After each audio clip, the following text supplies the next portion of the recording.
In this presentation, we will take a look at Form 940, which is the Employer's Annual Federal Unemployment or FUTA tax return. For more accounting information and accounting courses, visit our website at accountinginstruction.info. Here's an example of the form. This comes from the IRS website, which you can find at irs.gov. We got the 1040 currently for 2017. It has the same information up top that we see in the 941, which will include the EIN number, the employer identification number, name, trade, and address. Note over here, however, even though we have a similar looking box, it's not the same as we see on the 941s because this is a yearly return rather than a quarterly return. So this box includes stuff if we had to amend the return or some other special circumstances, like it's like the last return or something like that, then we would select the appropriate items here. But this isn't a quarterly return. That's the thing we really want to remember here. They sound very similar, of course, one because of the numbers and two because it's a payroll tax form. But the 941 is actually the quarterly returns. The 940 is the yearly return.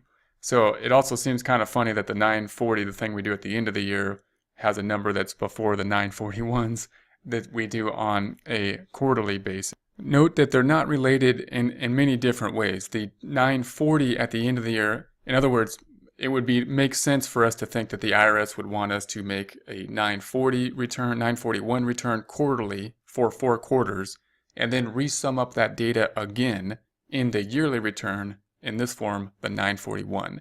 That's not what is happening, however. There are actually two different types of taxes that we are dealing with for the 941s and the 940s. In other words, really what's happening for the 941s is it's reporting our main taxes, meaning it's reporting FIT, federal income tax, Social Security for the employer and employee side, and Medicare for the employer and employee side. So my guess is the reason that we need to record that on a quarterly basis rather than on a yearly basis is because of its significance. We're recording the main taxes there. The 940, on the other hand, which we only have to report at the end of the year, is only reporting the FUTA tax, federal unemployment tax, which is a much smaller tax. So really what's happening here is the IRS is saying, hey, we're going to give you some pity here and not make you report this on a quarterly basis, but instead just on a yearly basis. But we do want to see the quarterly taxes for the FIT, Social Security, and Medicare. So in other words, this one lines up closer to what we think of and know of with our personal taxes, like the 1040 that we have to file at the end of the year. That is also an information return that we would basically say, hey, this is how much we owe at the end of the year. We should have already paid it, and we file that one time. That's similar to the 940 here that we do for the federal unemployment tax. If we go down to the calculations then, we got our registered data up here. This is going to be our data from our register we will use then to fill out this form 940. We're here in part 1. So the first one says if you had to pay state unemployment tax in one state only, we're going to pick the Nevada, just to pick a state here. Note here that you might think, well, why do I need a state? Because it's a federal tax. Aren't all states equal when considering federal taxes?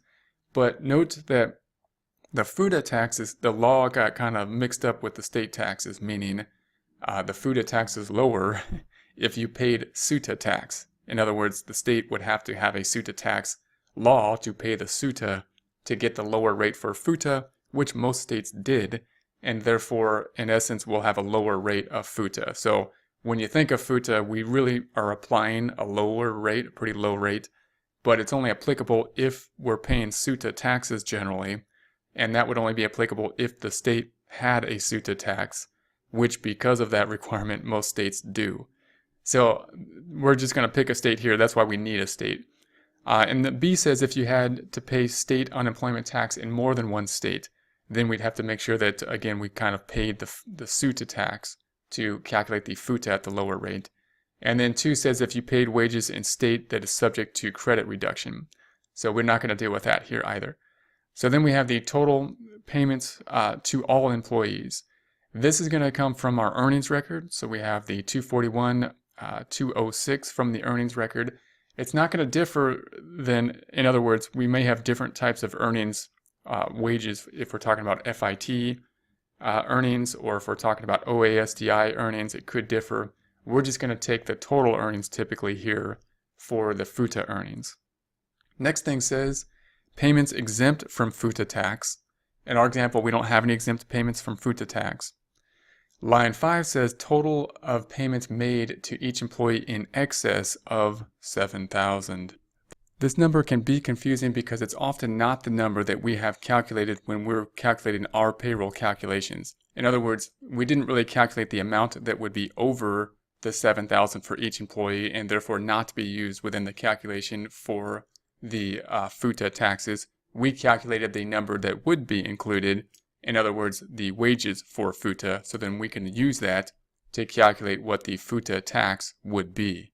So we would already know the FUTA wages, and we would actually know what the FUTA tax was based on those FUTA wages, which would be the FUTA wages times the FUTA rate. So what we're going to do is actually skip down to what we know, and then we'll back into this number. What we know is this number, line 7, total taxable FUTA wages, is $28,000. That means that this calculation, these wages were the FUTA wages for all employees who reached that cap of $7,000. So this is calculated as you keep on increasing the FUTA wages until you get to that cap, and then you stop calculating FUTA wages. So note the FUTA wages will be much different than total earnings. It'll be much lower. Most employees will reach that cap. The only reason they would not is typically, or the main reasons they would not, is if they were laid off sometime in the year and never reached the $7,000, or if they were hired towards the end of the year. Other than that, most employees will reach the cap. In our example, we had 4 employees, and they all reached the cap of $7,000. So we just have $7,000 times 4 employees, $28,000 is our wages. Then we're going to multiply that times the FUTA rate, and that's where we already have the FUTA calculation here. So in other words, we know this number already, then we can back into this number. If this is the FUTA wages and these are the total wages, then all the wages above the FUTA cap is just the difference between the two, or 241,206 minus 28,000. So that's 213,206. So then we'll kind of back into this number, 213,206. So the IRS is going to read it this way. They're going to say that we have 241,206 minus 213,206 to get the FUTA wages that we're actually going to use. And we calculated it this way. We basically said, hey, we already found the FUTA wages, and we didn't know how much was over FUTA. So we know these two numbers, 241,206 minus 28,000, and that gives us the 213,206. Once we have that, then line 8 says FUTA tax before adjustments. We're going to take that line 7 times 0.006. So we'll just take that calculation, 28,000 times 0.006. That's the 168.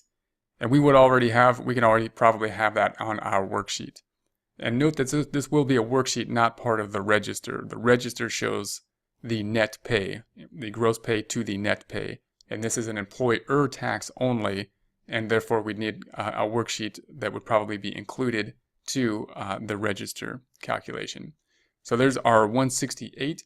If we continue down to part B, or part 3, there's nothing in part 3. It says if all the taxable FUTA wages you paid were excluded from state unemployment tax, multiply line 7 by 0.054.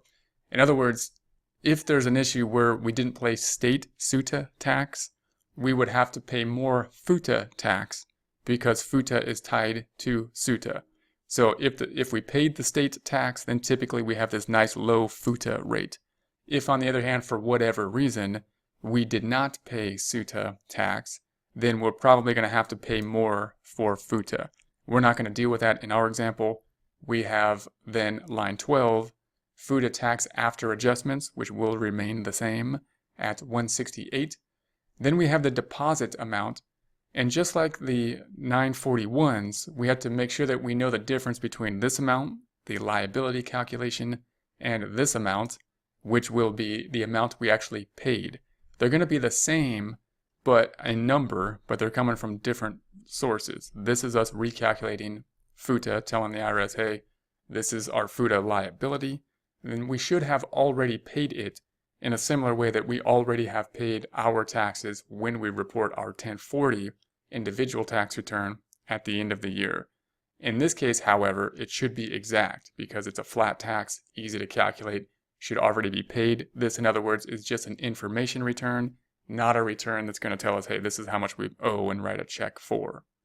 So we're going to get that from our payroll register, and in this case, our journal entries. So we're looking at our journal entries. This is when we paid payroll. We paid $17,073.15 and then $16,348 for these two journal entries. And we're picking up just the FUTA portion in this case, which is this portion. So it's going to be a smaller amount, of course. So it's the $125.38 and the $42.62. If we were to pull out the trusty calculator and add that up, 125.38 plus 42.62, we get 168.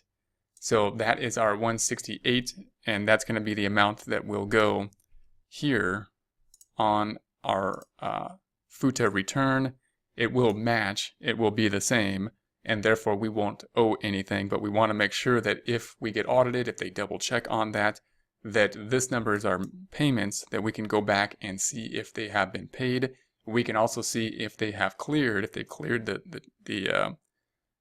bank, and therefore know if the IRS has deposited those amounts.